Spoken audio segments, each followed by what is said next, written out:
بسم اللہ الرحمن الرحیم۔ گمنام ہیروز کے معزز ناظرین، السلام علیکم۔ آئیے چلتے ہیں کہانی کی طرف۔ اس نے بہت اچھی طرح سوچ سمجھ کر محتاط انداز میں اس پر ترمیمی عمل کیا، پھر اسے ترمیمی نیند سونے کے لیے چھوڑ دیا۔ پارس کے پاس آ کر بولی، تمہارے لیے خوشخبری ہے۔ وہ مسکرا کر بولا، میں سمجھ گیا کہ تم نے یہ معلوم کر لیا ہے کہ وہ نوجوان لڑکی ہی ارنا کوف ہے۔ اسے بھی بڑی خوشخبری ہے کہ میں نے اسے اپنی معمولہ۔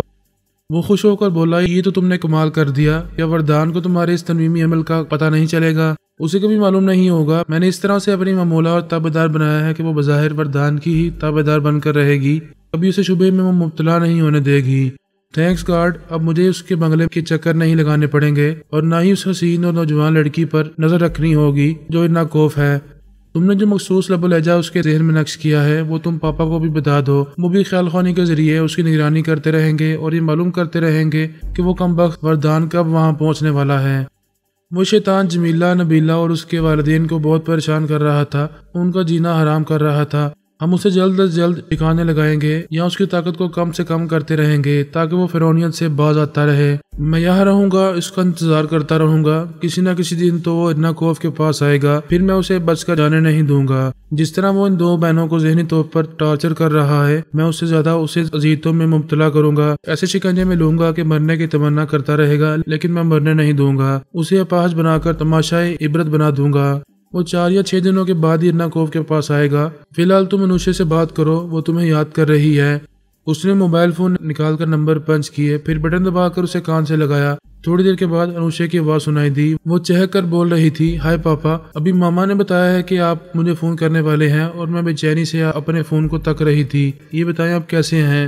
میں تو جہاں بھی ہوں خیریت سے ہوں۔ یہ تمہاری ماما نے بتایا ہوگا، تم بتاؤ کیسی ہو؟ میں اپنی ماما کے سائے میں بخیریت ہوں، یہ ماما نے بتایا ہوگا۔ میں نے ہنستے ہوئے کہا، ہاں تمہاری ماما کی ٹیلی پیتھی کے ذریعے ایک دوسرے کی خیریت معلوم ہوتی رہتی ہے۔ میں نے سوچا تھا کہ میری چھٹی کی یہ 15 دن آپ دونوں کے ساتھ گزریں گے، لیکن ہم ایک دوسرے سے بچھڑ کر رہ گئے۔ میں نے تو ماما کے ساتھ خوب انجوائے کیا ہے، آپ کے ساتھ نہ کر سکی۔ بیٹی حالات نے مجبور کیا تھا، ورنہ میں اپنی جان سے کبھی الگ نہ ہوتا۔ بہرحال اگلے برس 15 دن کی چھٹیاں ہوں گی، میں دن رات تمہارے ساتھ رہوں گا۔ میں ابھی گرینڈ پا سے بات کرنے والی ہوں، میں ماما کے ساتھ بابا صاحب کے ادارے میں جا رہی ہوں۔ وہ مجھے ریسکیو کرنے ایئرپورٹ آئیں گے۔ گرینڈ ماما بھی آئیں گی، وہ دونوں پیرس میں ہیں۔ Okay my darling, I wish you a good journey. Anoushay نے وہاں سے اپنے فون کو چوما، یہاں سے پارس نے اپنے فون کو چوم کر رابطہ ختم کر دیا۔ البا مسکرا کر اپنی بیٹی کو دیکھ رہی تھی۔ وہ رابطہ ختم ہونے کے بعد میرے نمبر پنچ کر رہی تھی۔ میں سونیا کے ساتھ جھیل کنارے ایک درخت کے سائے میں بیٹھا ہوا تھا۔ فون کا بجر سنائی دیا۔ میں نے نمبر پڑھے، پھر مسکرا کر سونیا سے کہا، ہماری پوتی مخاطب کر رہی ہے۔ وہ خوش ہو کر فون کی طرف دیکھنے لگی۔ میں نے بٹن دبا کر اسے کان سے لگایا۔ ہائے انوشے، یہ تمہاری ماما کا فون ہے، لیکن میں اچھی طرح جانتا ہوں کہ اس وقت تم مجھے کال کر رہی ہو۔ او گرینڈ پا، آپ تو میرے آنے سے پہلے ہی میری آرٹ سن لیتے ہیں۔ دادا کی جان جب تم چلتی ہو تو اپنے پاؤں زمین پر نہیں، اپنے دادا کے دل پر ڈگتی ہوئی آتی ہو، اس لیے میں سمجھ لیتا ہوں کہ خوشبو میرے گھر آ رہی ہے۔ یس گرینڈ پا، میں ابھی 3 گھنٹے بعد یہاں سے روانہ ہونے والی ہوں۔ تقریباً 8 گھنٹے بعد آپ کی آغوش میں آ جاؤں گی۔ آپ گرینڈ ماما سے بات کرائیں۔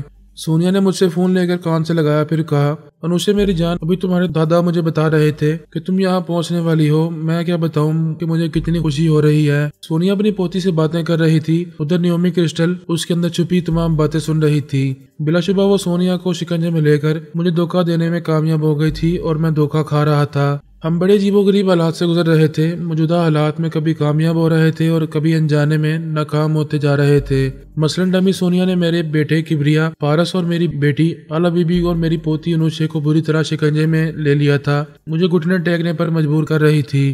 میں نے ٹیلی پیتھی سیکھنے کی ابتدا سے لے کر اب تک ایک طویل جدوجہد کرتے ہوئے زندگی گزاری ہے۔ کبھی مخالف حالات کے سامنے سر نہیں جھکایا، ہمت نہیں ہاری۔ پھر بلا نیومی کرسٹل مجھے گھٹنے ٹیکنے پر کیسے مجبور کرتی؟ مجھ سے سبقت لے جانے کی حسرت اس کے دل میں رہ گئی۔ میں نے اس کی فتح کو شکست میں بدل دیا تھا۔ پھر وہ اپنی معمولہ اور تابعدار ارنا کوف کو زندہ رکھنے کی کوششیں کرتی رہی تھی اور ناکام ہو گئی تھی۔ میں نے اپنے طور پر ہمیشہ کے لیے انابیلا کا قصہ ختم کر دیا تھا، لیکن اب وہ خود انابیلا بن کر اسرائیل میں ارنا کوف اور وردان سے جنگ لڑنے میں مصروف تھی۔ میں اس خوش فہمی میں مبتلا تھا کہ وہ مجھے گھٹنے ٹیکنے پر مجبور نہ کر سکی، اور میں اس پر سبقت حاصل کر چکا ہوں، جبکہ وہ میری زندگی کی سب سے اہم ہستی سونیا کو اپنے زیر اثر لا چکی تھی اور اس کے ذریعے ہمارے اندر ڈھکے چھپے راز معلوم کر رہی تھی۔ وردان نے جمیلہ اور نبیلہ کو اور اس کے والدین کو بری طرح پریشان کر رکھا تھا۔ ہم اسے گھیرنے میں مصروف تھے۔ اس حد تک کامیابی ہو چکی تھی کہ الپا نے ارناکوف کو اپنی ممولہ اور تابع دار بنا لیا تھا۔ اب 4 یا 6 دنوں کے بعد جب بھی وردان ارناکوف سے ملنے آتا تو پارس کی گرفت سے کبھی نکل نہ پاتا۔ ہمیں کامیابی کا پورا یقین تھا۔ ایسے یقین سے گزرتے وقت ہم کبھی یہ سوچ نہیں پاتے کہ ہمارے پیچھے در پردہ کیا ہو رہا ہے۔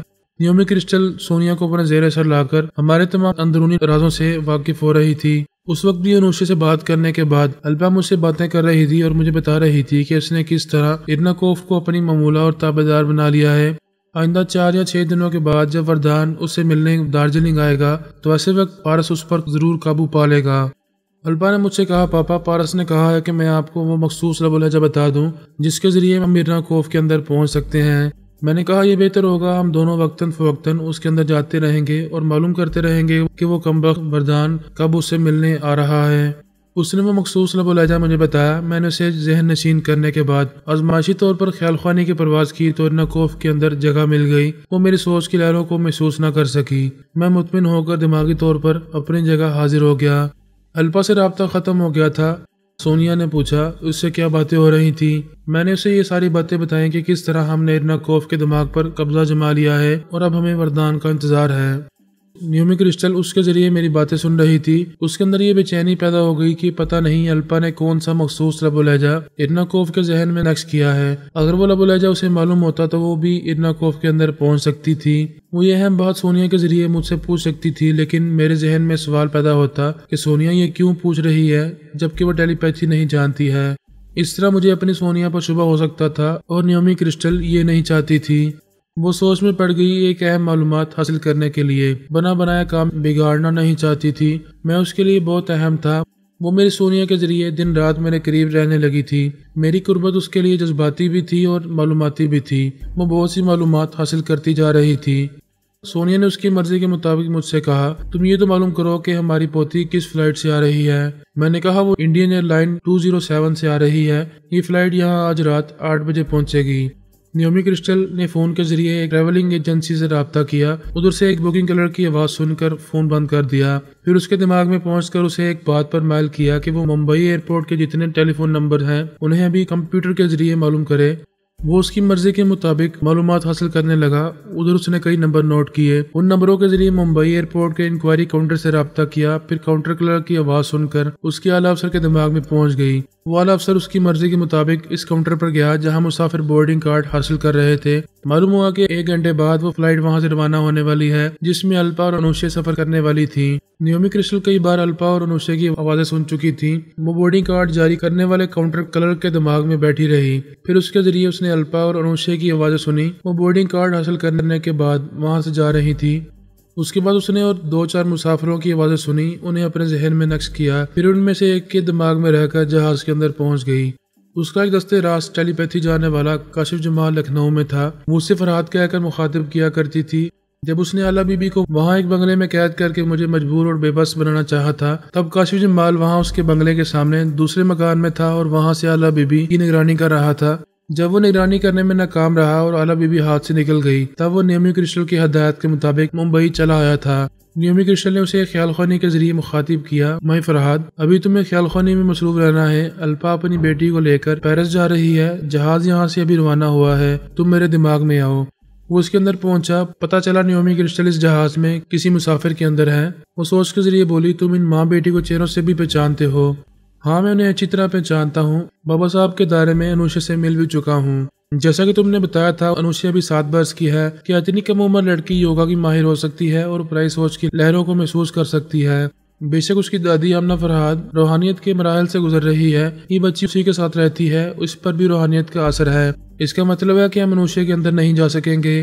جی ہاں، وہ پرائی سوچ کی لہروں کو محسوس کرتے ہی سانس روک لے گی۔ جیسا کہ میں کہہ چکا ہوں اس پر روحانیت کا اثر ہے۔ کوئی بھی مخالف یا کوئی بھی شر پسند اس کے قریب آتا ہے تو وہ خطرہ محسوس کر لیتی ہے اور سمجھ لیتی ہے کہ آنے والا دوست نہیں دشمن ہے۔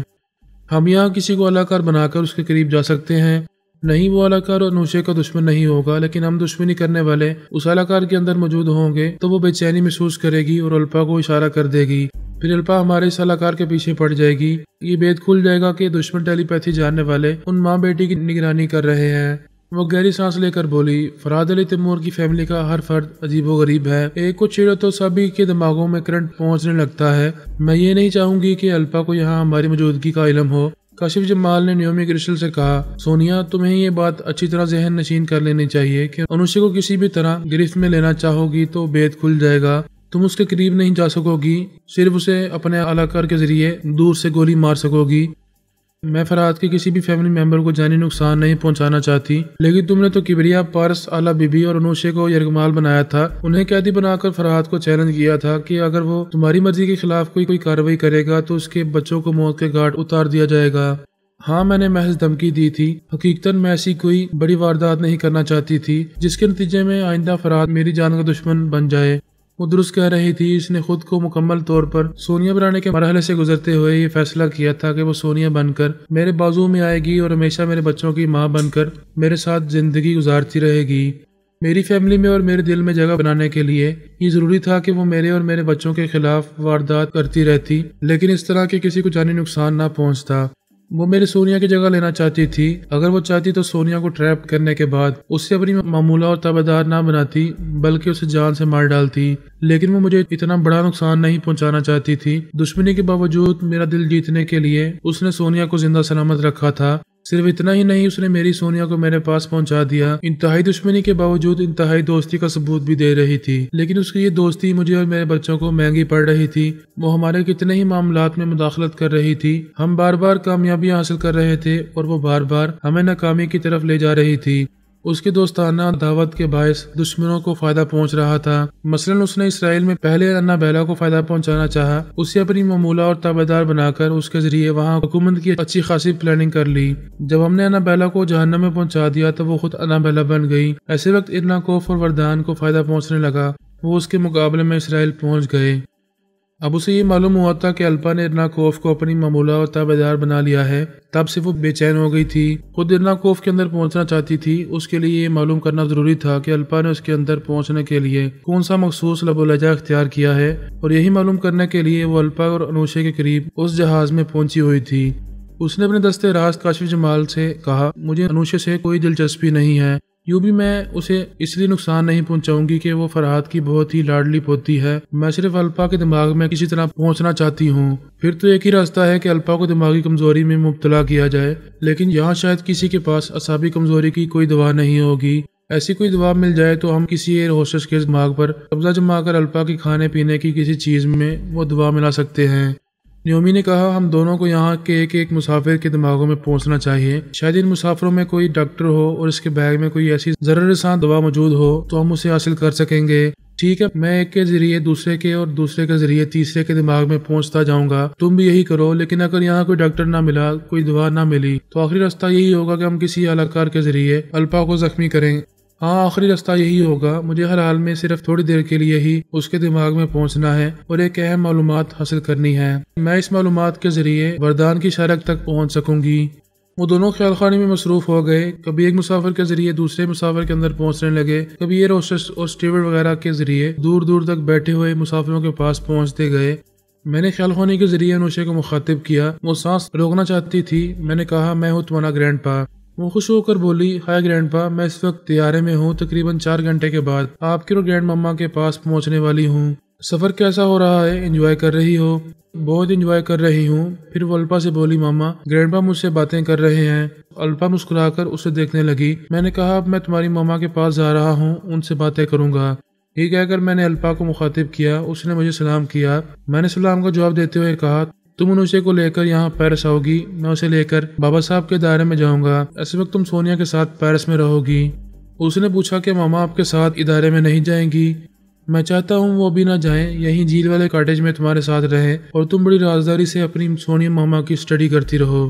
کیا بات ہے بابا، آپ ماما پر شبہ کر رہے ہیں؟ شبہ کی تو کوئی بات نہیں ہے، میرا دل میرا دماغ کہتا ہے کہ تمہاری ماما میرے پاس ہے اور مجھ سے دھوکہ نہیں ہو رہا، پھر بھی میری چھٹی مجھے بے چین کیے رہتی ہے۔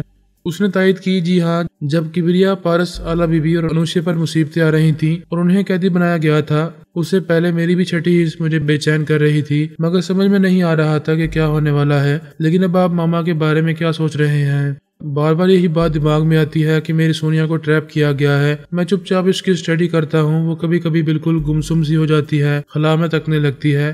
ایسے وقت میں اس کے دماغ میں پہنچتا ہوں تو کسی کی آواز سنائی نہیں دیتی، اس کی ہی سوچ اس کے اندر بولتی رہتی ہے۔